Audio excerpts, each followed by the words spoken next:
ನಮಸ್ಕಾರ, ನೀವು ನೋಡ್ತಿದ್ದೀರಾ ವಿವಿಸಿ ನ್ಯೂಸ್. ನಾನು ಲತಾ ಧರ್ಮರಾಜ್. ಈಗ ಹೆಡ್ಲೈನ್ಸ್. ಹಾಸನ ರೈಲ್ವೆ ಮೇಲ್ಸೇತುವೆ ಕಾಮಗಾರಿ ವಿಳಂಬಕ್ಕೆ ಸಂಸದ ಶ್ರೇಯಸ್ ಪಟೇಲ್ ಅಸಮಾಧಾನ. ಸೆಪ್ಟೆಂಬರ್ ಒಳಗಾಗಿ ಕಾಮಗಾರಿ ಪೂರ್ಣಗೊಳಿಸಲು ಗಡುವು. ವೈಜ್ಞಾನಿಕ ಸರ್ವಿಸ್ ರಸ್ತೆ ವಿನ್ಯಾಸಕ್ಕೆ ಸೂಚನೆ. ಬೇಲೂರು ಚೆನ್ನಕೇಶವ ದೇಗುಲದ ಮುಂದೆ ನೋ ಪಾರ್ಕಿಂಗ್ ಕಟ್ಟುನಿಟ್ಟು. ನಿಯಮ ಉಲ್ಲಂಘಿಸಿದವರಿಗೆ ದಂಡದ ಬಿಸಿ. ಅಡ್ಡಾದಿಡ್ಡಿ ವಾಹನ ನಿಲ್ಲಿಸಿದರೆ ಚಕ್ರಕ್ಕೆ ಬೀಗ. ಬಾಗ್ಲಾ ಹಿಂದೂಗಳ ಮೇಲೆ ದೌರ್ಜನ್ಯ ಖಂಡಿಸಿ ಚನ್ನರಾಯಪಟ್ಟಣ ಬಂದ್. ಬೃಹತ್ ಜನಜಾಗೃತಿ ಸಮಾವೇಶ ಯಶಸ್ವಿ. ಅಕ್ರಮ ವಲಸಿಗರನ್ನ ತಕ್ಷಣ ಹೊರಹಾಕಿ ಎಂದು ತಹಶೀಲ್ದಾರ್ಗೆ ಮನವಿ. ಬಾಳುಪೇಟೆಯಲ್ಲಿ ಕುಡಿಯುವ ನೀರಿನ ಕಗ್ಗಂಟು. ಗಲೀಜು ತುಂಬಿದ ಹಳೆಯ ಟ್ಯಾಂಕ್ನಿಂದಲೇ ನೀರು ಸರಬರಾಜು. 26 ಲಕ್ಷದ ಹೊಸ ಟ್ಯಾಂಕ್ ಖಾಲಿ. ಚಲಿಸುತ್ತಿದ್ದ ಕೆಎಸ್ಆರ್ಟಿಸಿ ಬಸ್ ಚಕ್ರದ ಬೇರಿಂಗ್ ಕಟ್. ಚಾಲಕನ ಸಮಯ ಪ್ರಜ್ಞೆಯಿಂದ ತಪ್ಪಿದ ಭಾರೀ ಅನಾಹುತ. ಹಾಸನದ ಚನ್ನಪಟ್ಟಣ ಫ್ಲೈಓವರ್ ಬಳಿ ಘಟನೆ.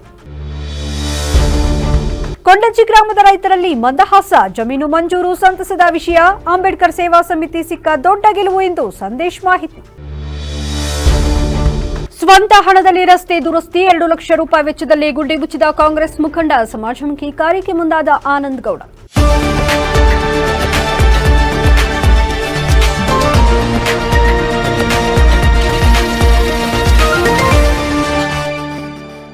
ನಗರದ ಅನಾವೃತದಿಂದ ಹೊಸ ಬಸ್ ನಿಲ್ದಾಣದವರೆಗೆ ನಿರ್ಮಾಣ ಆಗುತ್ತಿರುವ ರೈಲ್ವೆ ಮೇಲ್ಸೇತುವೆ ಕಾಮಗಾರಿಯನ್ನ ಸಂಸದ ಶ್ರೇಯಸ್ ಪಟೇಲ್ ಅವರು ಅಧಿಕಾರಿಗಳೊಂದಿಗೆ ಭೇಟಿ ನೀಡಿ ಸಮಗ್ರ ಪರಿಶೀಲನೆ ನಡೆಸಿ ಕಾಮಗಾರಿಯ ಪ್ರಗತಿ ಮತ್ತು ಸಾರ್ವಜನಿಕರಿಗೆ ಉಂಟಾಗುತ್ತಿರುವ ಸಂಚಾರ ದಟ್ಟಣೆಯ ಕುರಿತು ಅಧಿಕಾರಿಗಳಿಂದ ಮಾಹಿತಿ ಪಡೆದರು.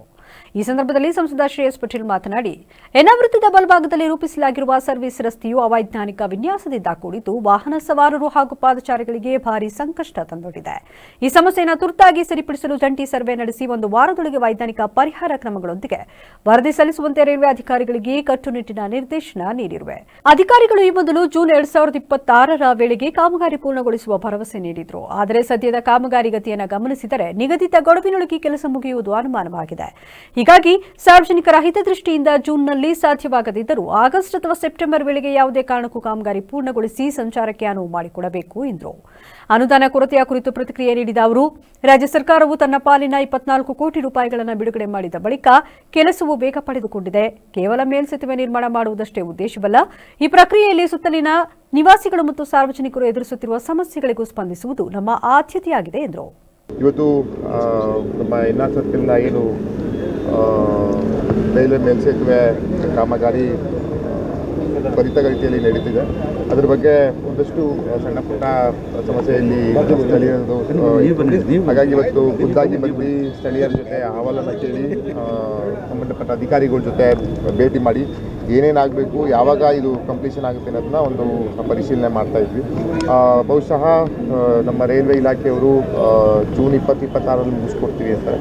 ಅದೇ ನಾನು ಇನ್ನೊಂದು 2 ತಿಂಗಳು ಜಾಸ್ತಿ ಆಗ್ಬೋದು ಅಂತ ನಾನು ಮುಂದೆ ಹೇಳ್ತೀನಿ. ಯಾಕಂತ ಹೇಳಿದ್ರೆ ನಾವು ಜೂನ್ 26ಕ್ಕೆ ಅಂತ ನಾವು ಫಿಕ್ಸ್ ಆಗೋದ್ಕಿಂತ ಇದ್ದಾಗಿ ಸಣ್ಣ ಪುಟ್ಟ ಯಾವುದಾದ್ರೂ ಅಡೆತಡೆ ಬಂದರೂ ಇನ್ನೊಂದು 2 ತಿಂಗಳು ಅದಾದಮೇಲೆ ಅದು ಮಳೆಗಾಲದ ನಂತರ ಸಂಪೂರ್ಣವಾಗಿ ರೈಲ್ವೆ ಮೇಲ್ಸೇತುವೆ 2 ಭಾಗನೂ ಓಡಾಡಲಿಕ್ಕೆ ನಾವು ತೆರೆ ಮಾಡಿಕೊಡ್ಲಿಕ್ಕೆ ಎಲ್ಲ ರೀತಿಯ ಅನುವನ್ನು ಮಾಡಬೇಕಾಗ್ತದೆ. ನಮ್ಮ ಜವಾಬ್ದಾರಿ ಕೂಡ ಆಗ್ತದೆ. ಜೊತೆಗೆ ಈಗಾಗಲೇ ಗರ್ಡನ್ಗಳು ಏನು ಹುಬ್ಬಳ್ಳಿಯಿಂದ ಬಂದು ಈಗಾಗಲೇ ಫ್ಯಾಬ್ರಿಕೇಷನ್ ಆಗ್ತಾಯಿದೆ ನಮ್ಮ ಸ್ಪೋರ್ಟ್ ಹತ್ರ. ಅದ್ರದ್ದು ಮೇಜರ್ ನಮಗೆ ಕೆಲಸ ಇದ್ದಿದೆ.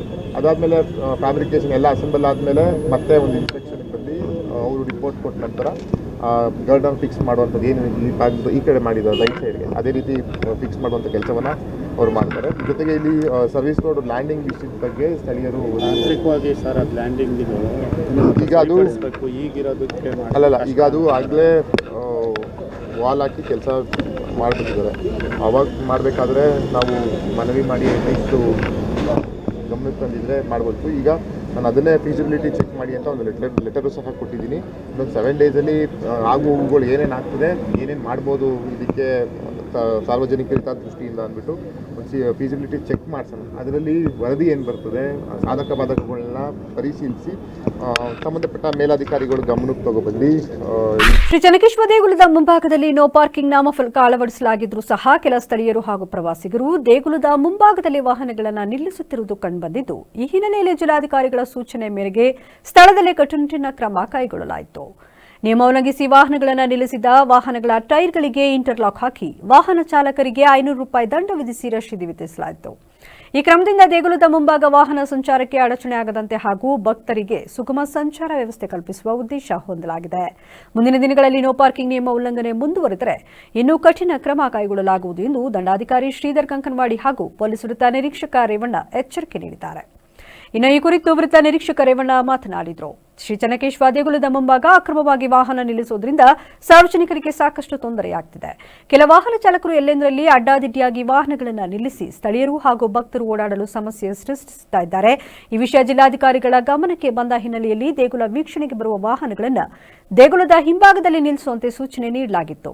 ಆದರೆ ಆ ಸೂಚನೆಗಳಿಗೆ ಕಿಮ್ಮತ್ತು ನೀಡದೆ ಮತ್ತೆ ನಿಯಮ ಉಲ್ಲಂಘನೆ ಮಾಡುತ್ತಿರುವ ಹಿನ್ನೆಲೆಯಲ್ಲಿ ಸ್ಥಳದಲ್ಲೇ ಕ್ರಮ ಕೈಗೊಳ್ಳಲಾಗಿದೆ. ಇನ್ನು ಮುಂದೆ ಸ್ಥಳೀಯರಾಗಿರಲಿ ಅಥವಾ ಪ್ರವಾಸಿಗರಾಗಿರಲಿ ಯಾರೇ ಆಗಿದ್ದರೂ ದೇಗುಲದ ಮುಂಭಾಗದಲ್ಲಿ ವಾಹನ ನಿಲ್ಲಿಸಿದರೆ ಅವರ ವಾಹನಗಳ ಚಕ್ರಗಳಿಗೆ ಇಂಟರ್ಲಾಕ್ ಹಾಕಿ ಬೀಗ ಹಾಕಲಾಗುವುದು. ನಿಯಮ ಉಲ್ಲಂಘನೆ ಮುಂದುವರೆದರೆ ಕಠಿಣ ಕಾನೂನು ಕ್ರಮ ಕೈಗೊಳ್ಳಲಾಗುವುದು. ಕಾನೂನು ಎಲ್ಲರಿಗೂ ಒಂದೇ ಎಂದರು. ಜನತೆಗೆ ಮತ್ತು ಎಲ್ಲ ಯಾತ್ರಾರ್ಥಿಗಳು ಕೂಡ ನಮಸ್ಕಾರ ಮಾಡ್ತಾ ಇದ್ದೇವೆ. ಈ ದಿನ ನಮ್ಮ ಬೇಲೂರು ದೇವಸ್ಥಾನದ ಮುಂಭಾಗದಲ್ಲಿ ಯಾರು ಪಾರ್ಕಿಂಗ್ ವ್ಯವಸ್ಥೆ ಇಲ್ಲದಿದ್ರೂ ಕೂಡ ಪಾರ್ಕಿಂಗ್ ಮಾಡಿ ವಾಹನಗಳನ್ನು ಬಿಟ್ಟು ಹೋಗ್ತಾರೋ ಅಂತಹ ವಾಹನಗಳಿಗೆ ವೀಲ್ ಲಾಕ್ ಹಾಕೋದ್ರ ಮುಖಾಂತರ ಮತ್ತು ಅದಕ್ಕೆ ಮಾನ್ಯ DC ಅವರ ಆದೇಶದ ಮೇಲೆಗೆ ಫೈನ್ ಕೂಡ ಇಂಪೋಸ್ ಮಾಡ್ತಾ ಇದ್ದೀವಿ. ಯಾರೂ ಕೂಡ ಆ ವಾಹನಗಳನ್ನು ದೇವಸ್ಥಾನದ ಮುಂಭಾಗದಲ್ಲಿ ಹಾಕಬಾರ್ದು. ಅದಕ್ಕೋಸ್ಕರ ಪ್ರತ್ಯೇಕವಾಗಿ ಪಾರ್ಕಿಂಗ್ ವ್ಯವಸ್ಥೆ ಮಾಡಲಾಗಿದೆ. ಪಾರ್ಕಿಂಗ್ ವ್ಯವಸ್ಥೆಗೆ ಹೋಗಿ ಹಾಕಬೇಕಾಗುತ್ತೆ ವಾಹನಗಳನ್ನು. ಮತ್ತು ಬಂದಂಥವರು ಹೊರಗಡೆಯಿಂದ ಬಂದಂಥವ್ರನ್ನ ಹತ್ತಿಸ್ಕೊಳ್ಳೋಕ್ಕೋಸ್ಕರ ನಿಂತ್ಕೊಳ್ತೀವಿ, ಗಂಟೆಗಳ ನಿಂತ್ಕೊಳ್ಳೋಂಥ ವ್ಯವಸ್ಥೆ ಇರೋದಿಲ್ಲ. ಅವ್ರು ಬಂದರೆ ವೆಹಿಕಲ್ ಬಂದ ತಕ್ಷಣ ವಾಪಸ್ ಅವರು ಒಂದು 2 ರಿಂದ 3 ನಿಮಿಷಗಳಲ್ಲಿ ಜಾಗ ಖಾಲಿ ಮಾಡಿ ಹೋಗುವಂಥದ್ದು, ಬೇರೆ ವಾಹನಗಳಿಗೆ ಮತ್ತು ಸಾರ್ವಜನಿಕರಿಗೆ ಅನುಕೂಲ ಮಾಡಿಕೊಡ್ಬೇಕು ಅಂತಲೂ ಕೂಡ ನಾವು ಈ ಮೂಲಕ ಹೇಳ್ತಾ, ಯಾವುದೇ ನಾನು ಇದೇ ಊರಿನವನು, ನಮಗೆ ಅವಕಾಶ ಕೊಡಿ, ಏನೂ ಕೇಳಬಾರ್ದು, ಎಲ್ಲರಿಗೂ ಕಾನೂನು ಪ್ರಕಾರ ಒಂದೇ ಇದೆ. ಎಲ್ಲ ವಾಹನಗಳು ಕೂಡ ಹಿಂದ್ಗಡೆ ಪಾರ್ಕಿಂಗ್ ಪ್ಲೇಸ್ ಇದೆ, ಪಾರ್ಕಿಂಗ್ ಪ್ಲೇಸ್ಗೆ ಹಾಕಬೇಕು ಅಂತ. ನಂತರ ತಹಶೀಲ್ದಾರ್ ಶ್ರೀಧರ್ ಕಂಕನವಾಡಿ ಮಾತನಾಡಿದರು. ಚೆನ್ನಕೇಶ್ವರ ದೇಗುಲ ಅಂತಾರಾಷ್ಟ್ರೀಯ ಪ್ರವಾಸಿ ತಾಣವಾಗಿದ್ದು ಇಲ್ಲಿ ಶಿಸ್ತು ಮತ್ತು ಸಂಚಾರ ವ್ಯವಸ್ಥೆ ಕಾಪಾಡುವುದು ಅತ್ಯಂತ ಅಗತ್ಯವಾಗಿದೆ. ದೇಗುಲದ ಮುಂಭಾಗ ವಾಹನ ರಹಿತ ವಲಯವಾಗಿದ್ದು ಎಲ್ಲರೂ ನಿಯಮಗಳನ್ನು ಪಾಲಿಸಬೇಕು. ಜಿಲ್ಲಾಧಿಕಾರಿಗಳ ಸೂಚನೆಯಂತೆ ಅಧಿಕಾರಿಗಳು ಸಂಯುಕ್ತವಾಗಿ ಕಾರ್ಯಾಚರಣೆ ನಡೆಸಲಾಗುತ್ತಿದೆ. ಸಾರ್ವಜನಿಕರು ಸಹಕರಿಸಿದರೆ ಮಾತ್ರ ಸುಗಮ ಸಂಚಾರ ಮತ್ತು ಭಕ್ತರಿಗೆ ಅನುಕೂಲವಾಗುತ್ತೆ. ಇಲ್ಲದಿದ್ದರೆ ಕಾನೂನಿನ ಪ್ರಕಾರ ಶಿಸ್ತು ಕ್ರಮ ಕೈಗೊಳ್ಳಲಾಗುತ್ತದೆ ಎಂದರು. ಈ ವೇಳೆ ದೇಗುಲ ಕಾರ್ಯನಿರ್ವಹಣಾಧಿಕಾರಿ ಯೋಗೇಶ್, ಪೊಲೀಸ್ ಹಾಗೂ ದೇಗುಲ ಸಿಬ್ಬಂದಿಗಳು ಹಾಜರಿದ್ದರು. ಎಲ್ಲ ಬೇಲೂರು ನಿವಾಸಿಗಳಿಗೆ ಹಾಗೂ ಭಕ್ತಾದಿಗಳಿಗೆ ನಮಸ್ಕಾರ. ಮಾನ್ಯ ಜಿಲ್ಲಾಧಿಕಾರಿಗಳು ಬೇಲೂರು ಟೆಂಪಲ್ ಮುಂದೆ ಗಾಡಿಗಳ ವೆಹಿಕಲ್ ಪಾರ್ಕಿಂಗ್ ಬಗ್ಗೆ, ಅವ್ಯವಸ್ಥೆ ಬಗ್ಗೆ ನಮಗೆ ಎಚ್ಚರಿಕೆ ನೀಡಿ ಸೂಚನೆಗಳು ನೀಡಿ ಹೋಗಿದ್ರು. ಅದೇ ರೀತಿ ಈಗ ಪಾರ್ಕಿಂಗನ್ನು ಪಾರ್ಕಿಂಗ್ ಸ್ಥಳದಲ್ಲೇ ಮಾಡಬೇಕಂತ ನಾವು ಹೇಳ್ತೀವಿ. ಆದರೂ ಕೆಲವೊಂದು ಜನರು ರೂಲ್ಸ್ಗಳನ್ನು ಸರಿಯಾಗಿ ಪಾಲನೆ ಮಾಡಿದಾಗ ನಮ್ಮ CP ಅವರು ರೇವಣ್ಣ ಅವರು ಲಾಕಿಂಗ್ ಸಿಸ್ಟಮ್ ತರಿಸಿ ಯಾರು ಮಾಡ್ತಾರೆ ಅವ್ರಿಗೆ ಪೆನಾಲ್ಟಿ ಅನುಕೂಲ ಆಗ್ತದೆ ಅಂತ ಹೇಳಿ, ಅದೇ ರೀತಿ ನಾವು ಇವತ್ತು ವೀಕೆಂಡು ಗದ್ದಲ ಜಾಸ್ತಿ ಇರ್ತದೆ ಅಂತ ಒಂದೆರಡು ರೌಂಡ್ ನೋಡಿ ಯಾವ್ಯಾವ ವೆಹಿಕಲ್ಗಳು ಇಲ್ಲಿ ನಿಂತಿದ್ವಲ್ಲ ಅವುಗಳಿಗೆ ಪೇ ಆ್ಯಂಡ್ ಫೈನ್ ಮಾಡ್ತಾ ಇದ್ವಿ. ಈಗ ಕೆಲವೊಂದು ವೆಹಿಕಲ್ ನಿಂತಿದ್ದು ಯಾರನ್ನೂ ಬಿಡದೆ ಫೈನ್ ಹಾಕಿದ್ದೀವಿ. ಈ ರೀತಿ ಇನ್ನು ಮುಂದೆ ಯಾರಾದರೂ ನೋ ಪಾರ್ಕಿಂಗ್ ಸ್ಥಾನದಲ್ಲಿ ನಿಂತರೆ ಯಾವುದೇ ಮುಲಾಜಿಲ್ಲದೆ ಅವ್ರಿಗೆ ಪೆನಾಲ್ಟಿ ಹಾಕಲಾಗೋದು, ಆಮೇಲೆ ವೆಹಿಕಲ್ನು ತಗೊಳ್ಳಲಾಗುವುದು. ಬಾಂಗ್ಲಾ ಹಿಂದೂಗಳ ಮೇಲಿನ ದೌರ್ಜನ್ಯ ಖಂಡಿಸಿ ವಿಶ್ವ ಹಿಂದೂ ಪರಿಷತ್ ವತಿಯಿಂದ ನಡೆದ ಸ್ವಯಂ ಪ್ರೇರಿತ ಬಂದ್ ಮತ್ತು ಬೃಹತ್ ಜನಜಾಗೃತಿ ಸಮಾವೇಶ ಯಶಸ್ವಿಯಾಗಿ ಜರುಗಿತು. ಈ ಸಂದರ್ಭದಲ್ಲಿ ಬಿಜೆಪಿ ಮುಖಂಡ ಚಿದಾನಂದ ಮಾತನಾಡಿ, ಪಟ್ಟಣದ 42 ಅಡಿ ಆಂಜನೇಯ ಸ್ವಾಮಿ ದೇವಸ್ಥಾನ ಮುಂಭಾಗದಲ್ಲಿ ಹೊರಟ ಮೆರವಣಿಗೆಯು ಬಿಎಂ ರಸ್ತೆ ಅಂಗವಾಗಿ ತಾಲೂಕು ಕಚೇರಿ ಆವರಣದವರೆಗೆ ಸ್ವಯಂ ಪ್ರೇರಿತ ಬಂದ್ ಮತ್ತು ಬೃಹತ್ ಜನಜಾಗೃತಿ ಸಭೆಯನ್ನು ಯಶಸ್ವಿಯಾಗಿ ಜರುಗಿದೆ. ಇದರ ಮೂಲ ಉದ್ದೇಶ ಕಳೆದ 2 ವರ್ಷಗಳಿಂದ ಬಾಂಗ್ಲಾದೇಶದಲ್ಲಿ ಹಿಂದೂಗಳ ಮೇಲೆ ನಡೆಯುತ್ತಿರುವ ಮಾರಣಾಂತಿಕ ಹಲ್ಲೆಯನ್ನು ಖಂಡಿಸಿ ಪ್ರತಿಭಟನೆಯನ್ನು ಹಮ್ಮಿಕೊಳ್ಳಲಾಗಿದೆ. ಅದರಲ್ಲೂ ಹಿಂದೂಗಳ ಮೇಲೆ ಹಾಗೂ ಹಿಂದೂ ಅಲ್ಪಸಂಖ್ಯಾತರುಗಳ ಮೇಲೆ ನಡೆಯುತ್ತಿರುವ ಲೈಂಗಿಕ ದೌರ್ಜನ್ಯ, ಕೊಲೆ ಪ್ರಕರಣಗಳು ಹೆಚ್ಚಾಗುತ್ತಿವೆ. ಎಷ್ಟರ ಮಟ್ಟಿಗೆ ಸರಿ, ಆದ ಕಾರಣ ಬಾಂಗ್ಲಾದೇಶದಲ್ಲಿ ಇರುವಂತಹ ಹಿಂದೂಗಳನ್ನು ಮತ್ತು ಹಿಂದೂ ಅಲ್ಪಸಂಖ್ಯಾತರನ್ನು ರಕ್ಷಿಸಬೇಕು ಹಾಗೂ ನಮ್ಮ ದೇಶದಲ್ಲಿ ಇರುವಂತಹ ಬಾಂಗ್ಲಾ ವಲಸಿಗರನ್ನು ಕೂಡಲೇ ಬಾಂಗ್ಲಾದೇಶಕ್ಕೆ ಕಳುಹಿಸಬೇಕು. ನಮ್ಮ ಕರ್ನಾಟಕ ರಾಜಕಾರಣದಲ್ಲ, ವೋಟ್ ಬ್ಯಾಂಕ್ ರಾಜಕಾರಣವನ್ನ ಮಾಡ್ತಾ ಬಂದಿದ್ದಾರೆ. ಈ ರಾಜಕಾರಣ ಹೀಗೆ ಮುಂದುವರಿದರೆ ಮುಂದೊಂದು ದಿನ ಹಿಂದೂ ರಾಷ್ಟ್ರ ಹೋಗಿ ಮುಸಲ್ಮಾನ್ ರಾಷ್ಟ್ರ ಆಗೋದು ಖಂಡಿತವಾಗಿಯೂ ನಿಜ. ಆದ್ದರಿಂದ ದಯಮಾಡಿ ಇಂತಹ ಬಾಂಗ್ಲಾದೇಶದ ವಲಸಿಗರಿಗೆ ಕೂಡಲೇ ಸ್ಥಳಾಂತರಿಸುವುದು ಉತ್ತಮವಾಗಿದೆ ಎಂದರು. ಪ್ರತಿಭಟನೆಯಲ್ಲಿ ವಿಶ್ವ ಹಿಂದೂ ಪರಿಷತ್ ಜಿಲ್ಲಾಧ್ಯಕ್ಷರಾದ ರಮೇಶ್ ಬೆಕ್ಕ, ಸಿಆರ್, ಹಿಂದೂ ಕಮಾಂಡರ್ಸ್ ತಾಲೂಕು ಅಧ್ಯಕ್ಷ ಜಯರಾಮ್, ಮುಖಂಡರುಗಳಾದ ನಂಜುಂಡಮಾಯಂ, ರವಿ, ಜಗದೀಶ್, ಆನಂದ್, ಹರ್ಷವರ್ಧನ್ ಸೇರಿದಂತೆ ಇತರರು ಹಾಜರಿದ್ದರು. ನಾವಿವತ್ತು ಸರ್ಕಾರಕ್ಕೆ ಮುಟ್ಸುವಂತ ಕೆಲಸ ಮಾಡಬೇಕು. ಅದಕ್ಕೆ ತಹಸೀಲ್ದಾರ್ ಇವತ್ತು ಅರ್ಜಿ ಕೊಡ್ತಿರೋದು ಏನು ಅಂದ್ರೆ ಮುಖ್ಯವಾಗಿ SRI ಬೇಗ ಕರ್ನಾಟಕ ರಾಜ್ಯದಲ್ಲಿ ಆದೇಶಿಸಬೇಕು. ಅಕ್ರಮವಾಗಿ ಯಾರ್ಯಾರು ಇಲ್ಲಿ ನೆಲೆಸಿದ್ದಾರೆ, ಬಾಂಗ್ಲಾದೇಶಿಗಳಾಗ್ಲಿ ಮತ್ತೊಬ್ಬರಾಗ್ಲಿ, ಆ ಅಕ್ರಮವಾಗಿ ನೆಲೆಸಿರೋಂಥವ್ರನ್ನೆಲ್ಲ ನಮ್ಮ ರಾಜ್ಯದಿಂದ ನಮ್ಮ ದೇಶದಿಂದ ಒತ್ತು ಹೊರಗಾಕಂತ ಕೆಲಸಗಳು ಮಾಡಬೇಕು. ಅವರಿಗೆ ಇಲ್ಲಿರುವಂತ ಯಾವುದೇ ಯೋಗ್ಯತೆಗಳಿಲ್ಲ. ಅವರು ಎಲ್ಲಾನು ಮೀರಿ ಹೋಗಿದ್ದಾರೆ. ನಮ್ದೇ ಅನ್ನ ತಿಂದು, ನಮ್ದೇ ಗಾಳಿ ಕುಡಿದು, ನಮ್ದೇ ನೀರು ಕುಡಿದು ನಮ್ಮ ವಿರುದ್ಧ ಷಡ್ಯಂತ್ರ ಮಾಡ್ತಾ ಇದ್ದಾರೆ. ಅದ್ರ ವಿರುದ್ಧ ಎಲ್ಲ ನಾವು ಒಗ್ಗಟ್ಟಾಗಂತ ಸಮಯ ಬಂದಿದೆ. ನಾವೆಲ್ಲ ಒಗ್ಗಟ್ಟಾಗಲಿಲ್ಲ ಅಂದ್ರೆ ಅಲ್ಲಿ ಏನ್ ನಡೀತಾ ಇದೆ ಅದು ಚನ್ನಪಟ್ಟಣದಲ್ಲೂ ನಡೆಯುತ್ತೆ. ಸರಿ, ಸುಮಾರು ಅಂದಾಜು 3,000 ರಿಂದ 5,000 ಜನ ಹಾಸನ ಜಿಲ್ಲೆಯಲ್ಲಿ ಬಾಂಗ್ಲಾ ವಲಸಿಗರಿದ್ದಾರೆ ಅಂತ ಸೂಚನೆ ಇದೆ. ಅವರೆಲ್ಲರೂ ಒತ್ತು ಹೊರಗಾಕಂತ ಕೆಲಸಗಳು ಮಾಡಬೇಕು. ದಯಮಾಡಿ ನಿಮ್ಗೆ ಗಮನಕ್ಕೆ ಯಾರು ಬಂದ್ರು ನಮ್ಮ ಗಮನಕ್ಕೆ ತರಂತ ಕೆಲಸ ಮಾಡಬೇಕು. ವಿಶ್ವ ಹಿಂದೂ ಪರಿಷತ್ ಹಾಗೂ ಬಜರಂಗ ದಳದಿಂದ ಅದರ ವಿರುದ್ಧ ಕ್ರಮ ಕೈಗೊಳ್ಳಲಾಗುತ್ತೆ. ಇದಕ್ಕೆಲ್ಲ ನಿಮ್ ಸಹಕಾರ ಬೇಕು. ನಾವೆಲ್ಲ ಒಗ್ಗಟ್ಟಾಗಿ ಹೋರಾಡಿಲ್ಲ ಅಂತ ಅಂದ್ರೆ ಏನು, ಇವತ್ತು ಬಾಂಗ್ಲಾದೇಶ 75 ವರ್ಷದಿಂದ ನಮ್ಮ ದೇಶದಲ್ಲೇ ಇತ್ತು. ನಾವು ಉಡ್ಸಂತ ಕುನ್ನಿ ಅದು, ನಾವು ಉಡ್ಸಂತ ಕೂಸದು. ಆ ಕೂಸು ಇವತ್ತು ನಮ್ಮ ವಿರುದ್ಧ ತಿರುಗಿ ಬೀಳ್ತಾ ಇದೆ ಕೇವಲ ಮತಾಂಧ ಶಕ್ತಿಯ ಬಲದಿಂದ. ಅಂತ ಮತಾಂಧ ಶಕ್ತಿ 100 ಬಂದು ಅಡಗಿಸುವಂತ ಶಕ್ತಿ ನಮ್ಮ ಹಿಂದೂಗಳಲ್ಲಿದೆ. ಅದು ನಾವು ಅಡಗಿಸಿ ತೋರಿಸ್ತೀವಿ ಅಂತೇಳಿ ನಿಮ್ಮ ಮುಖ್ಯನ ನಾವು ತಿಳಿಸ್ತಾ ಇದೀವಿ. ಹಾಗೆ ಸರ್ಕಾರಕ್ಕೆ SIR ಬೇಗ ಜಾರಿಗೆ ತರಬೇಕು. ಹಾಗೂ ಇಲ್ಲಿ ಯಾರ್ಯಾರು ಅಕ್ರಮ ವಲಸಿಗರಿದ್ದಾರೆ ಅವ್ರನ್ನೆಲ್ಲ ಒತ್ತು ಆಚೆಗೆ ಹಾಕುವಂತ ಕೆಲಸಗಳನ್ನ ಮಾಡಬೇಕು ಅಂತೇಳಿ ನಮ್ಮ ಈ ಎಲ್ಲ ಸೇರಿದಂತ ಪ್ರತಿಯೊಬ್ಬ ಹಿಂದೂ ಕಡೆಯಿಂದ ನಾನು ಸರ್ಕಾರದಿಂದ ಮನವಿ ಮಾಡಿ ಕೇಳ್ಕೊತೀನಿ. ದಯಮಾಡಿ ಸಕಲೇಶಪುರದ ಬಾಳುಪೇಟೆ ಗ್ರಾಮದಲ್ಲಿ ಕುಡಿಯುವ ನೀರು ಗಲೀಜು ತುಂಬಿದ ಹಳೆಯ ಟ್ಯಾಂಕ್ನಿಂದಲೇ ಸರಬರಾಜಾಗ್ತಾ ಇದೆ. ಟ್ಯಾಂಕ್ನಲ್ಲಿ ಗಲೀಜು ತುಂಬಿ ಕ್ಲೀನ್ ಮಾಡಲಾಗದ ಪರಿಸ್ಥಿತಿ ನಿರ್ಮಾಣವಾಗಿದ್ರೂ ಕೂಡ ಅದೇ ಕಲುಷಿತ ನೀರನ್ನು ಗ್ರಾಮಸ್ಥರು ಕುಡಿಯುವ ದುಸ್ಥಿತಿ ಮುಂದುವರೆದಿದೆ. 2019-20ರಲ್ಲಿ 26 ಲಕ್ಷ ವೆಚ್ಚದಲ್ಲಿ ನಿರ್ಮಿಸಿದ ಈ ಹೊಸ ಟ್ಯಾಂಕ್ ಮತ್ತು ಶುದ್ಧೀಕರಣ ಘಟಕ ಇಂದು ಖಾಲಿಯಾಗಿ ಬಿದ್ದಿದೆ. ಸಾರ್ವಜನಿಕ ಹಣ ವ್ಯರ್ಥವಾಗಿ ಗ್ರಾಮಸ್ಥರ ಆರೋಗ್ಯ ಅಪಾಯದಲ್ಲಿ ಸಿಲುಕಿದೆ. ಇನ್ನು ಈ ಕುರಿತು ಗ್ರಾಮಸ್ಥರಾದ ಶಿವಕುಮಾರ್ ಮಾತನಾಡಿದರು. ಹೊಸ ಟ್ಯಾಂಕ್ ಇದ್ರೂ ಬಳಸದೇ ಇರೋದು ದೊಡ್ಡ ಅನ್ಯಾಯ. ಪಂಚಾಯಿತಿ ಮತ್ತು ಜಿಲ್ಲಾಧಿಕಾರಿಗಳು ತಕ್ಷಣ ಮಧ್ಯ ಪ್ರವೇಶಿಸಿ ಶುದ್ಧ ಕುಡಿಯುವ ನೀರನ್ನು ಕೊಡಿಸಬೇಕು. ಇಲ್ಲದಿದ್ದರೆ ಮಕ್ಕಳು ಹಿರಿಯರು ರೋಗಕ್ಕೆ ತುತ್ತಾಗುತ್ತಾರೆ. ಶುದ್ಧ ನೀರು ಮಾನವನ ಹಕ್ಕು. ಆದರೆ ಬಾಳುಪೇಟೆಯಲ್ಲಿ ಅದು ಕನಸಾಗಿ ಮಾರ್ಪಟ್ಟಿದೆ. ಅಧಿಕಾರಿಗಳು ಎಚ್ಚೆತ್ತುಕೊಂಡು ತಕ್ಷಣ ಕ್ರಮ ಕೈಗೊಳ್ಳಲಿ ಎಂದರು. ಅದೇ ಈಗ ನಾವು ನೀರಿನ ಟ್ಯಾಂಕಿನ ವಿಷಯಕ್ಕೆ ಇಷ್ಟು ದಿನ ಅರ್ಜಿ ಕೊಟ್ಟಿದ್ದೀನಿ, ಎಷ್ಟು ಕೊಟ್ಟಿರ್ಬೋದು. ಒಂದು ದಿನ ಇವ್ರು ಇಡೀ ಟೀಮ್ ಬಂದು ಅದನ್ನ ವೀಕ್ಷಣೆ ಮಾಡೋ ಇದಿಲ್ಲ. ಹೋಗ್ಲಿ, ಅಲ್ಲಿ ಬಂದ್ ನಿಂತ್ಕೊಳ್ಳಿ ಸರ್. ಸುತ್ತ ಒಬ್ಬೆ ಬೆಳೆದಿಲ್ಲ, ಒಬ್ಬೆ ಕೊಚ್ಚೋದಕ್ಕೂ ಆಗಿಲ್ಲ ನನ್ನ ಕೈ. ನೀರಿನ ಟ್ಯಾಂಕಿಗೆ ಒಂದು ಸುಣ್ಣ ಹಾಕ್ಸಕ್ ಆಗ್ತಿಲ್ಲ 3 ತಿಂಗಳಿಗೆ ಒಂದ್ಸಲ. ಯಾಕೆ ಸರ್ ಮೇಲತ್ತಕ್ಕಲ್ಲ? ನಾನ್ ಹತ್ತೀನಿ ಮನೆ ಸರ್. ಬೇಡ ಅಂದ್ರು ಅವರು. ಯಾರು ಬೇಡ ಅಂತ ಮತ್ತೆ ಡೆಮಾಲಿಷ್ ಮಾಡಿ ಬೇರೆ ವ್ಯವಸ್ಥೆ ಮಾಡ್ಕೊಡಿ ಸರ್. ನಾನು ಹೇಳೋದು ಅದಕ್ಕೊಂದು ವ್ಯವಸ್ಥೆ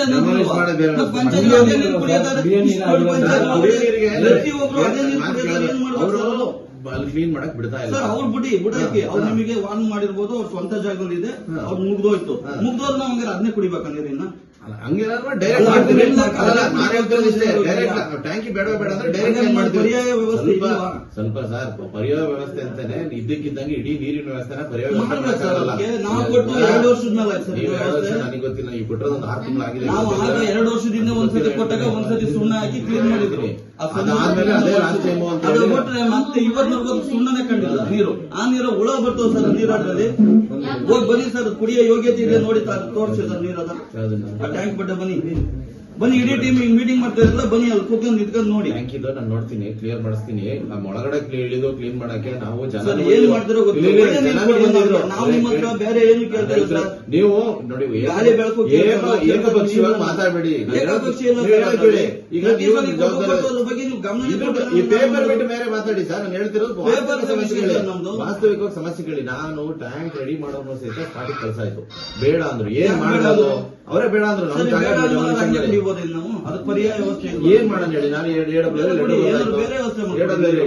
ಲೆಟರ್ ಬರ್ದಾಯ್ತು. ನಮ್ಮ ಹಂತದಲ್ಲಿ ಕ್ಲೀನಿಂಗ್ ಮಾಡಬಹುದು. ಕ್ಲೀನಿಂಗ್ ಕುಡೀರಿ ಅಂತ ಹೇಳ್ತೀವಿ. ನೀವು ಸ್ಟೇಟ್ಮೆಂಟ್ ಕೊಡಿ ಸರ್. ನಮ್ ಕೈಲಿ ಜಾಗ ವಾಪಸ್ ಮಾಡಕ್ ಆಗ್ತದೆ, ಇದೇನು ವ್ಯವಸ್ಥೆ ಇಲ್ಲ ನಮಗೆ. ಹಾಗಾಗಿ ನಾವು ನೀವು ಬಾಳೆಪಡೆ ಗ್ರಾಹಕರು ಅದನ್ನೇ ನೀರು. ಚಲಿಸುತ್ತಿದ್ದ ಕೆಎಸ್ಆರ್ಟಿಸಿ ಬಸ್ನ ಬೇರಿಂಗ್ ತುಂಡಾಗಿರುವಂತಹ ಘಟನೆ ಹಾಸನ ನಗರದ ಚನ್ನಪಟ್ಟಣದಲ್ಲಿ ನಡೆದಿದೆ. K57F2479 ನಂಬರ್ನ ಬೆಂಗಳೂರು ಹಾಸನ ಚಿಕ್ಕಮಗಳೂರು ಮಾರ್ಗವಾಗಿ ತೆರಳಬೇಕಿದ್ದ ಬೆಂಗಳೂರು ಡಿಪೋ ಬಸ್ ಇದಾಗಿದ್ದು, ಹಾಸನದ ಬಸ್ ನಿಲ್ದಾಣದಲ್ಲಿ ಪ್ರಯಾಣಿಕರನ್ನ ಹತ್ತಿಸಿಕೊಂಡು ಹೊರಟಿದ್ದ ಸಾರಿಗೆ ಬಸ್ ಚಲಿಸುತ್ತಾ ಇದ್ದ ವೇಳೆ ಕೆಎಸ್ಆರ್ಟಿಸಿ ಬಸ್ ಫ್ಲೈಓವರ್ ಬಳಿ ಬೇರಿಂಗ್ ತುಂಡಾಗಿದೆ. ಬೇರಿಂಗ್ ತುಂಡಾಗ್ತಿದ್ದಂತೆ ಚಕ್ರಗಳು ಕಳಚಿ ಬಸ್ ಚಾಲಕ ಕೂಡಲೇ ಕಷ್ಟಪಟ್ಟು ಬಸ್ ನಿಲ್ಲಿಸಿದ್ದು, ಬಸ್ ಚಾಲಕನ ಸಮಯ ಪ್ರಜ್ಞೆಯಿಂದ ಭಾರೀ ಅನಾಹುತ ತಪ್ಪಿದೆ. ಪ್ರಯಾಣಿಕರು ಬಸ್ನಿಂದ ಇಳಿದು ಬೇರೆ ಬಸ್ನಲ್ಲಿ ತೆರಳಿದ್ದಾರೆ. ಹಾಸನ ಜಿಲ್ಲೆಯ ಕೊಂಡಜ್ಜಿ ಗ್ರಾಮದಲ್ಲಿ ರೈತರಿಗೆ ಸಮಸ್ಯೆಯಾಗಿದ್ದ ಮಂಜೂರಾಗದ ಜಮೀನುಗಳಿದ್ದು ಒತ್ತುವರಿಯಾಗಿದ್ದ ಜಮೀನನ್ನ ಮೂಲ ರೈತರಿಗೆ ಕೊಡಿಸುವಲ್ಲಿ ಹೈಕೋರ್ಟ್ನಿಂದ ಆದೇಶ ಬಂದಿರುವುದು ಸಂತಸದ ವಿಷಯ ಎಂದು ಅಂಬೇಡ್ಕರ್ ಸೇವಾ ಸಮಿತಿಯ ಸಂದೇಶ್ ತಿಳಿಸಿದ್ದಾರೆ. ಈ ಗ್ರಾಮದಲ್ಲಿ ಉಳುಮೆ ಮಾಡಿಕೊಂಡು ಮಂಜೂರಾಗದ ಜಮೀನುಗಳು ಇದ್ವು ಹಾಗೂ ಖಾತೆಯಾಗದ ಜಮೀನುಗಳಿದ್ದು ಈ ಕುರಿತು ಅಧಿಕಾರಿಗಳಿಗೆ ಮನವಿ ಸಲ್ಲಿಸಿದೆವು. ಅದಕ್ಕೆ ಸಂಬಂಧಪಟ್ಟಂತೆ ಇಂದು ಗೆಲುವು ಸಿಕ್ಕಂತಾಗಿದೆ. ಖಾಲಿ ಇರುವ ಜಮೀನುಗಳನ್ನು ರೈತರಿಗೆ ಕೊಡಿಸುವ ಕೆಲಸವನ್ನು ಅಧಿಕಾರಿಗಳು 30 ದಿನದೊಳಗೆ ಮಾಡುತ್ತಾರೆ ಎಂದು ತಿಳಿಸಿದರು.